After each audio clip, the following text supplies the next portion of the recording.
லூக்கா சுவிசேஷம் 6வது அதிகாரம், லூக்கா சுவிசேஷம் 6வது அதிகாரம் 38வது வசனத்தை வாசிப்போம். கொடுங்கள் அப்பொழுது உங்களுக்கு கொடுக்கப்படும், கொடுங்கள் அப்பொழுது உங்களுக்கு கொடுக்கப்படும், அமுக்கி குலுக்கி சரிந்து விழும்படி, அமுக்கி குலுக்கி சரிந்து விழும்படி நன்றாய் அளந்து உங்கள் மடியிலே போடுவார்கள். மடியில் போடுவார். ஒரு ஆசீர்வாதமான வார்த்தை. கையில கட்டி ஆண்டவர் மகிழ்ச்சி. என்ன சொல்லப்பட்டிருக்க? கொடுங்கள். கொடுத்தா என்ன நடக்குமா? என்ன நடக்கும் போட்டிருக்கு? அமுக்கி அப்படின்னா என்ன அர்த்தம்? சாக்கில் வச்சு என்ன செய்யணும்? ஆசீர்வாதத்தை அமுக்குவார். பாருங்க, சாக்கில் வச்சு ஆசீர்வாதத்தை என்ன செய்வார்? அமுக்கி குறிக்கிற என்னது? அங்குடி வரலாம் கொடி வரலாம் 2 சாக்கை என்ன செய்யணும்? கொடுக்கணும். அந்த அளவுல குவையுமா. 3வது என்ன சொல்றது? சரிஞ்சு அதை என்ன செஞ்சிடும்? அதுலேயே உட்பாரு. சரிஞ்சு உங்க மடியில் என்ன செய்யுமா? இந்த அளவுக்கு தேவன் ஆசீர்வதிப்பார். ஆனா ஆண்டவர் இப்படி ஆசீர்வதித்தா என்ன செய்வார்? ஏதாவது ஒரு காரியத்தை அவர் எதிர்பார்ப்பார். யாருக்கு சாதகத்தை இந்த அளவுக்கு ஆசீர்வதிக்கணும், இந்த அளவுக்கு அவங்க வேட்டணும்னு ஒரு ஆசைப்பட்டா சில காரியங்களை கண்டிஷன் என்ன செய்வார்? எதிர்பார்ப்பார். அதைத்தான் உங்களுக்கு 3 காரியத்தை வைக்க ஆசைப்படுது. நீங்கள் நானும் இந்த அளவுல ஆண்டவர் நமக்கு அதை என்ன செய்யறது கேட்டா அமுக்கி குலுக்கி சரிஞ்சு போகக்கூடிய அளவுல நம்மளை ஆசீர்வதிக்கணும். நீங்கள் நான் சில காரியத்தை என்ன செய்யணும்? சின்ன ஜெபம் பண்ணோம். தகப்பனே, இந்த வேத பகுதியை எனக்கு ஆசீர்வதித்தார். இயேசு மனுஷனோட ஜீவனோட பிதா. ஒரு 3 காரியத்தை நம்ம வாசிப்போம். இந்த 3 காரியத்திலையும் மத்தேயு சுவிசேஷம் 5வது அதிகாரம் எடுத்துக்கங்க. மத்தேயு சுவிசேஷம் 5வது அதிகாரம் 23, 24 வாசிப்போம். ஆகையால் நீ பலிபீடத்தினிடத்தில் உன் காணிக்கையை செலுத்த வந்து. என்ன நினைச்சிட்டேன்னா வேற ஒண்ணு. நீங்க பலிபீடத்துல என்னது? இந்த சமாதானத்துல இந்த இடத்துல வந்து உங்க காணிக்கை செலுத்த வரும்போது உன் பேரில் உன் சகோதரனுக்கு குறை உண்டென்று அங்கே நினைவு கூறுவாயாக. அங்கேதானே பலிபீடத்தின் முன் காணிக்கை வச்சிரு. காணிக்கை வச்சுட்டு முன்பு உன் சகோதரனோட ஒப்புரவாகி இந்த காணிக்கை சரி. ஆண்டவர் சொல்றாரு. என்ன சொல்றாரு கேட்டா, லூக்கால நம்ம வாசித்தோம். என்ன சொல்லப்பட்டிருக்கு கேட்டா, அமுக்கி குலுக்கி சரிச்சு போக மட்டும் உன்னை ஆசீர்வதிப்பேங்க, உன்னை உயர்த்துவாங்க. ஆனா உயர்த்தனா என்ன செய்யணுமா? நீங்களும் நானும் காணிக்க பெட்டியில போடும்போது, நம்ம திருச்சபையில காணிக்க இருக்கும் போது காணிக்க பெட்டியில போடும்போது, நம்ம திருச்சபையில நீங்க சோத்திர காணிக்க வைக்கும் போது ஏதாவது ஒரு சின்ன மனசா இருந்தா அந்த ஆள்கிட்ட என்ன செய்யணும்? போய் ஒப்புரம் பாருன்னு சொல்லப்பட்டு. என்ன சொல்லப்பட்டிருக்கு? பக்கத்துல ஒரு சின்ன ஜெண்டர் இருக்கு, அதை சரி பண்ணிட்டு அதை என்ன செய்யும்? செலுத்துங்க. வேற ஒன்றும் சொல்ல. இப்ப சாரமான பார்த்து சொல்றேன். பக்கத்து விட யாராவது ஒரு ஆட்டை ஒன்று பேசாம இருந்ததுன்னா ஏதாவது ஒரு சின்ன கசப்பு இருக்குமான சாரமும் அந்த ஆட்டை ஒப்புறம் ஆகிட்டு இந்த காணிக்க குழந்தை போட்டா நல்லது. ஆனா போட்டிட்டோன்னா நான் வந்து என்ன செய்வேன்? அமுக்கி குலுக்கி சரிச்சுவம் மட்டும் வந்து என்ன செய்வேன்? ஆசீர்வதிப்பேன். ஆனா நீ செய்யக்கூடிய காரியம் என்னன்னு கேட்டா ஒரு சின்ன கசப்பை என்ன செய்யக்கூடாது, வச்சிடக்கூடாதுன்னு சொல்லி ஆண்டு சொல்றேன். இப்போ உங்கள்கிட்ட அதெல்லாம் இருக்குன்னு நான் சொல்லலை. இருக்குன்னு என்ன செய்ய சொல்லலை. இருக்கோ இல்லையா எனக்கு தெரியாது. ஆனா என்ன செய்யணும் கேட்டா அந்த வசனத்துப்படி நம்ம வாழ்க்கை தரத்தை கொஞ்சம் அமைச்சா ஆண்டு நம்மளை என்ன செய்வார்? ஆசீர்வதித்து வைப்பார். ஈர்த்திலையும் புகழ்ச்சியிலையும் நம்மளை என்ன செய்வார்? கொண்டு போவார். அதான் சொல்லப்பட்டோம். மனுஷா வந்து வேற ஒண்ணும் கிடையாது. ஒரு சின்ன பிரச்சனை, கணவர் மனைவிக்கு ஒரு சின்ன பிரச்சனை இருக்கு. வயல் புறப்பட்டு வாரியா ஒரு சின்ன பிரச்சனை வெட்டிட்டு பேசிட்டு இருந்திய, அது தேவனுக்கு பிரியம் கிடையாது. இல்ல மனைவி ஏதோ ஒன்று சொல்லிடுது, இல்லைன்னா கணவர் ஒன்று சொல்லிட்டாரு, பிடிய ஒன்று சொல்லிடுது, வீட்டோட அத்தை மாமா ஏதோ ஒன்று சொல்லிட்டாங்க, ஒரு சின்ன பாதிப்பு உண்டாக்கிடுது. இங்க வந்தது என்ன செய்யக்கூடாது? அந்த காணிக்காம போடாம போறது நல்லது. அப்படி பையன் சொல்லப்படும். ஏன்னா ஆண்டவர் எதை எழுதினாலும் சரியா தான் என்ன செய்வார்? எழுதி வைப்பார். சரியான காரியமா தான் அது இருக்கும். தரிசனமானவங்களுக்கு இது பொருந்தும், கேட்கவங்களுக்கு என்ன செய்யும்? பொருந்தும். என்னென்ன பிரச்சனை இருக்குன்னு சொல்லி நீங்க கொஞ்சம் ஆராய்ச்சி பண்ணி இதை நம்ம சரி பண்ணக்கூடிய நேரம். அப்படி சரி பண்ணினா தேவன் என்ன செய்வார்? கொஞ்சம் வாய்ப்பு சொல்லுங்க. அமுக்கி ஏதாவது வரட்டுமே இந்த மாசத்துல அவருக்கு அப்புறம் சோத்திரத்துக்கு ரத்தம் சொன்னார்ல, இந்த மாசம் உங்களுக்கு தேவை இருக்குல்ல. அப்ப தேவைக்கு என்ன தேவை இருக்கு? அவர் அமுக்கக்கூடிய அளவுல, குலுக்கக்கூடிய அளவுல, சரியக்கூடிய அளவுல, மடியில விடக்கூடிய அளவுல தேவன் நம்மளை ஆசீர்வதிப்பார். கைகளை தட்டி கத்துற மையம். நீங்கள் நான் செய்யக்கூடிய ஒரு காரியம் மனசாவது செய்யக்கூடாது. இருக்கக்கூடாது. எது இருக்கக்கூடாது? பக்கத்துல ஏதாவது ஒரு சண்டை இப்போ போன உடனே நடக்காது.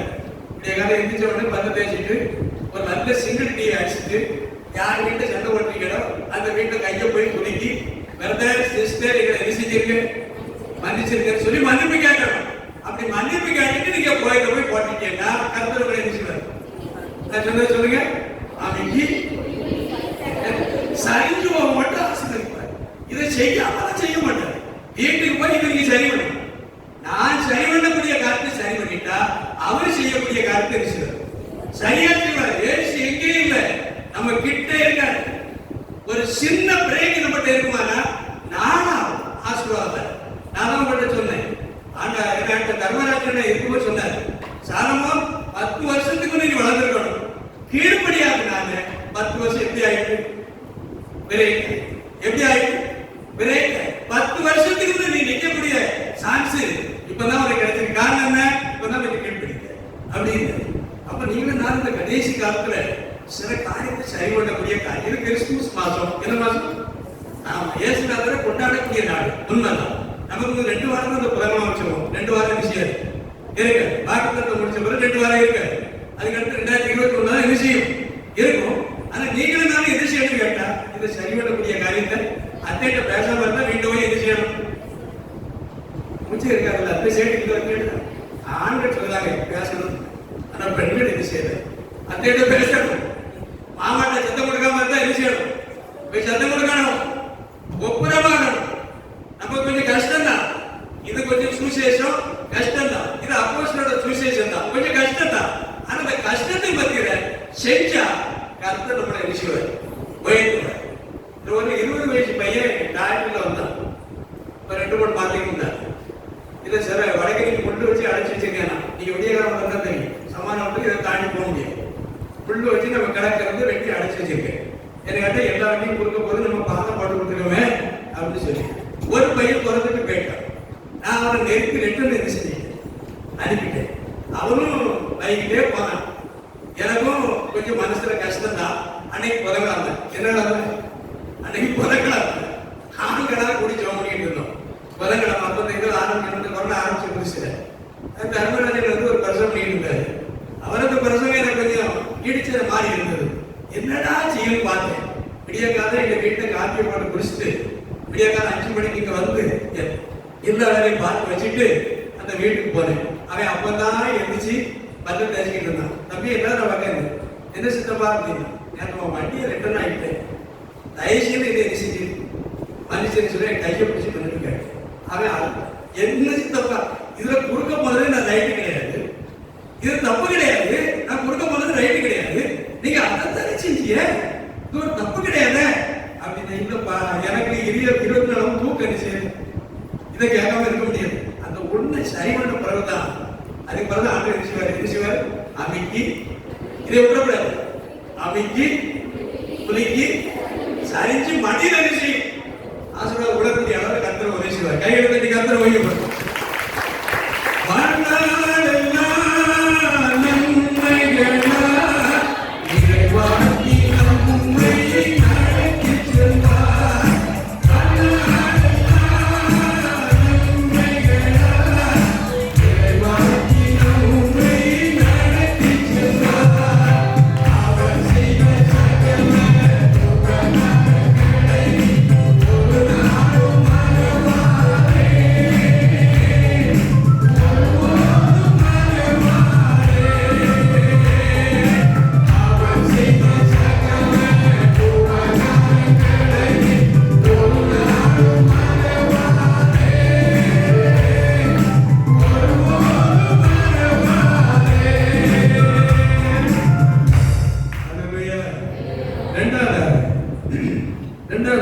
மத்தேயு சுவிசேஷம் 15ஆம் அதிகாரம் எடுத்துக்கங்க. மத்தேயு சுவிசேஷம் 15ஆம் அதிகாரம் 4வது வசனத்தையும் 5வது வசனத்தையும் வாசிப்போம். உன் தகப்பனையும் உன் தாயையும் கனம் பண்ணுவாயாக உன் தகப்பனையும் உன் தாயையும் கனம் பண்ணுவாயாக என்றும் தகப்பனையாவது தாயையாவது நிந்திக்கிறவன் கொல்லப்பட வேண்டும் என்றும் தேவன் கற்பித்திருக்கிறாரே. நீங்களோ எவனாகிலும் தகப்பனையாவது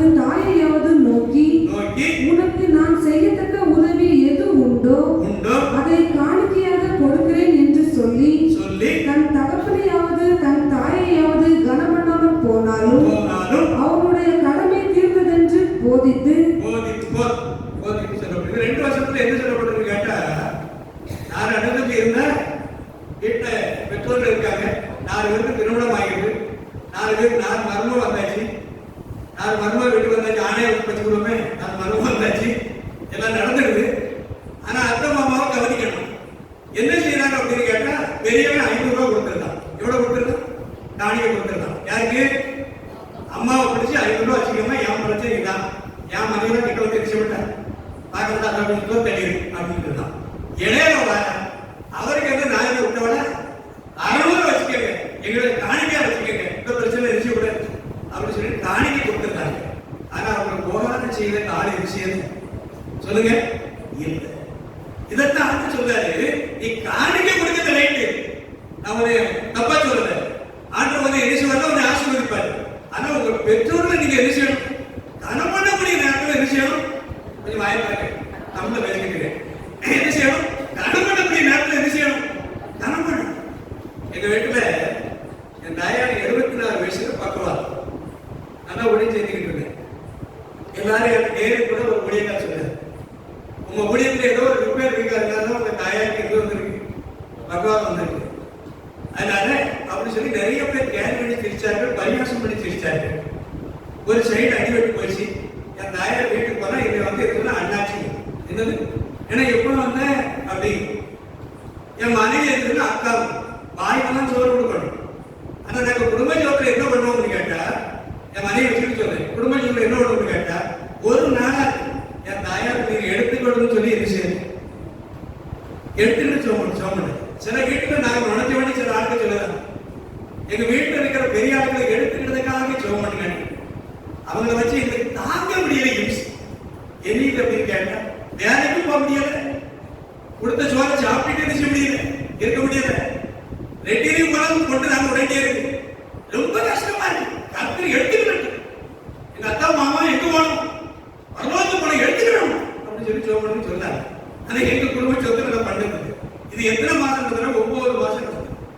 நான் நைட்ல 20 ஜோம் பண்ணிட்டு வருவேன், வீட்டுக்கு வந்தோடனே சின்ன பிள்ளை மாதிரி என் தாயார், அவங்களுக்கு என்ன பணம் தெரியாது, அதை கையில் எடுத்து வச்சுக்கிட்டு அப்படி இருக்கும். வீடு கூட நாத்தம் தாங்க முடியாது. அதுக்கு பிறகு வெந்நி போட்டு பச்சை தண்டை குடிக்க வச்சா எதுவும் சன்னி வந்துடக்கூடாது, வெந்நி போட்டு குளிச்சா ஊத்தி சென்ட் அடிச்சு ஒரு நாளைக்கு 3 நேரம் டெஸ்ட் பார்க்கணும், 3 நேரம் இந்த துணியை என்ன செய்யணும், சோப் பண்ணணும். நான் கையிட்டு தூக்கிட்டு போகணும் உள்ள ரூமுக்குள்ள, அவ்வளவு ஒரு நாட்டம். ஆனா 9 மாசம் பார்த்தோம், ஒரு சைப்பு இல்லாம பார்த்தோம். தேவதைகளுக்கு ஒரு குரம் எங்க முடிய போல நீங்க எங்க தேசம் கொஞ்சம் கையில தட்டுங்களேன். எங்களுக்கு 3 முடிய இருக்கு, 3 என்ன செய்யுங்க எங்க பேசுறது, என்னென்ன தேவை அத்தனை செய்து நீங்க எங்க பேசுறது. அப்ப நீங்களும் நாங்க என்ன செய்யணும், உதவி வாய பாருங்க சொல்லுங்களேன், உதவி செய்தியாக கிடைக்க பக்கத்து உங்க அத்தை மாமா கிட்ட முடிச்சு வந்து சிரிப்பிய கொஞ்சம் கேளுங்க, பக்கத்துல பார்த்து கொஞ்சம் செய்யணும். வேணா அப்படி சொல்ற காணிக்கை பண்ணிட்டு பிறகு பேசி நான் சொல்றாரு, கொஞ்சம் அமைக்கி குலுக்கி சரிஞ்சு அப்படின்னு நான் சொல்லிருப்பேன் உண்மை. ஆனா உனக்கு கொடுத்திருக்கிற அத்தை, உனக்கு கொடுத்திருக்கிற மாமா, உனக்கு கொடுத்திருக்கிற அப்பா, உனக்கு கொடுத்திருக்கிற யாரு, உங்க அம்மாவை தரம் பண்ண பேசிக்கணும். நான் அன்னைக்கு குறுத்தோரை மேல இருக்கு, காவலுக்கு உள்ளது, குறுத்தோரை கேட்க சிரிக்கு, நானே குறுத்தோரைக்கு தானே நான் எதை விதைக்கணும், என் பிள்ளை என்ன செய்யும், அறுவடை செய்யும். நான் என் தாயாருக்கு என்ன விதைச்சிருக்கணும், என் பிள்ளை அதை செய்யும். ரொம்ப எச்சரிக்கை, கடைசி காலத்துல இருக்கிறோம். இது என்ன மாசம், அது அடிக்கடி யோகம் என்ன மாசம், ஏகப்பட்ட செலவு இருக்கு, கர்த்தர் உங்களை சந்திப்பாரு, அந்த அளவுல இந்த அளவுல நினைப்பாரு. நீங்களும் நான் பெற்றோர்கள் என்ன செய்யணும், கனம் பண்ணி நேசிக்கணும். பெற்றோர்கள் சும்மா விடல, எத்தனை கஷ்டப்பட்டு எவ்வளவு வேதனைப்பட்டு உங்களை படிக்க வைக்கணும், எவ்வளவு கஷ்டம், உங்களை ஆளாக்கணும், எவ்வளவு கஷ்டம். வீட்டை போய் பாருங்க, எத்தனை துணிகளை சோப் போட்டு என்னென்னலாம் செய்து மடிச்சு வச்சு என்னென்னலாம் செஞ்சு உங்களை நீங்க உயர்வு வந்திருக்கீங்க. நீங்க நேசிக்கணும். என்ன செய்யணும், வீட்டை பெரியாருக்கு நேரம் இருக்குன்னு சொல்ல மாட்டேன், நேரம் இருக்குன்னு சொல்ல மாட்டேன். எங்க வீட்டை நாங்க வாயில சோறு கொடுத்து முடிப்போம்.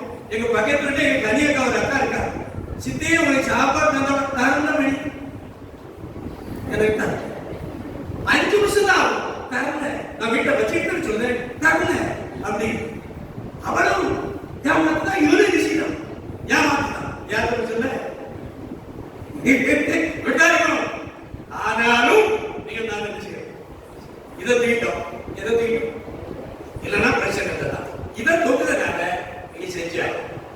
ரெண்டாவது என்ன செய்யணும்? முதல்ல என்ன சொன்னேன்? ஐக்கியப்படாது. முதல்ல என்ன சொன்னேன்? ஒப்புரமாகணும். ரெண்டாவது பெற்றோரை காணணும். வீட்டை சண்டை கிட்ட எல்லாத்தையும் சரி பண்ணிக்கணும். ஏசுனார் வீட்டை பிறக்கணும்னா நம்ம இருதயத்துக்கு வரணும்னா எல்லாரும் சரி பண்ணதான் நினைச்சுக்காரு. ஏசுனாருக்கு சீப்புன்னு நினைச்சுட்டாங்க. சில பேர் சொல்றாங்க ஏசுனார் ரொம்ப சீப்பு டக்குனு. No no no no. நல்லா நீங்க கழுவி பிறக்கிற பிறகுதான் கர்த்தரை கேட்டு வருது. அல்லேலூயா. மூணாவது கடைசியாக நான் சொல்லி முடிக்க ஆசைப்படுறது மூணாவது இதே மத்திய சுவிசேஷம் 23வது அதிகாரம் 23வது வசனத்தை வாசிங்க. 23 வாசிங்க. மாயக்காரராக வேதபாரகரே, பரிசேயரே, உங்களுக்கு ஐயோ, ஒற்றக ஆவிலும் வெந்தயத்திலும் சீரகத்திலும் ரசமா குடிக்க, பத்திரோட குடிக்க கேட்டுக்கிட்டீங்க. மூணுல நீ பத்திரமா குடிக்க.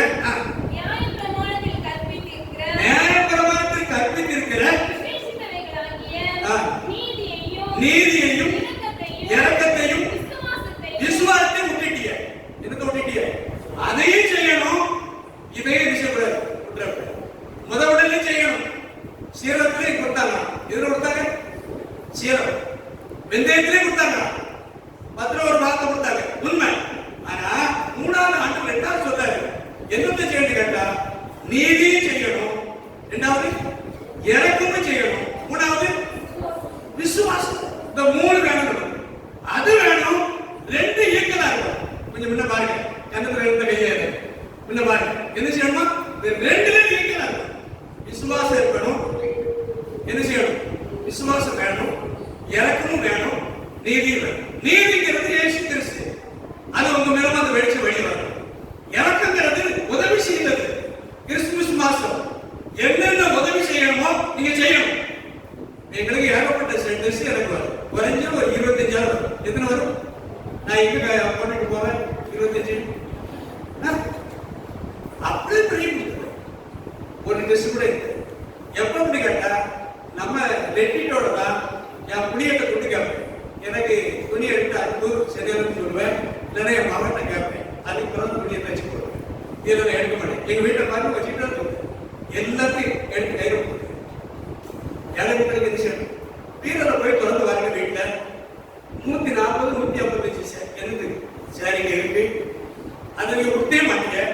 பக்கத்துல கொடுக்கவே மாட்டீங்க. இன்னைக்கு என்ன செஞ்சீங்க? கொஞ்சம் கொடுத்தாரு. யார் ரொம்ப வேண்டாம். யார் வந்து கீழே வாங்க பேர் 3 பேர் இருக்கு. ஒரு வீட்டுக்கு எத்தனை பேர் இருக்கு? ஆயிரத்தி 3ல என்னதான் இருக்கு? கொடுத்தாலே சாரதா இருக்கு. கொடுத்துறது இல்ல. தூக்கி என்ன செஞ்சீங்க? அதை நீங்க மடிப்பெட்டு திணிச்சு நீங்க திணிச்சிடும். பக்கத்துல கொடுத்துருங்க. அதுல இருந்து ஆட்களை கொடுத்துட்டு கருத்துல என்ன செய்யும்? சோத்தனை. அதே மாதிரி ஆண்களுக்கு சொல்லுது. நிறைய தேச வீட்டை வச்சுட்டு இருக்கு. எதுக்கு? கல்யாணத்துக்கு இருக்கு. கொஞ்சம் என்ன செய்யுங்க? கொடுத்து பாருங்க. அப்ப இறக்கம் செய்யணும். என்ன செய்யணும்? இறக்கம் செய்யணும். விசுவாசம் வேணும். விசுவாசம்னா என்ன? நம்மகிட்ட இருக்கு. எல்லார்ட்டும் விசுவாசம் இருக்கு. விரைகினமான வார்த்தையை பேசக்கூடாது. காய்ச்சல் வந்த உடனே காய்ச்சல் வந்ததுக்காக ஒரு உதவி வாங்கி போட்டு போய் நல்லா ஜோம் பண்ணிக்கணும். இதுல ஒன்னாதான் இருக்குமோ அந்த வார்த்தை வர நமக்கு எது செய்ய பக்கத்தில் சொல்லுங்க. நமக்கு எது செய்ய பயப்படுறாங்க கொஞ்சம் வராது. நீங்க கூப்பிட்டாலும் விஷயம். ஏன்னா உங்க மேல ஏசுகிறது ரத்தம் இருக்கு. என்னது இருக்கு? ஏசுகிறது ரத்தம் இருக்கு. நிச்சயமா கொஞ்சம் கையில தட்டி கருத்து 3 காட்சி செஞ்சுட்டா அது நிச்சயமா அன்னைக்கு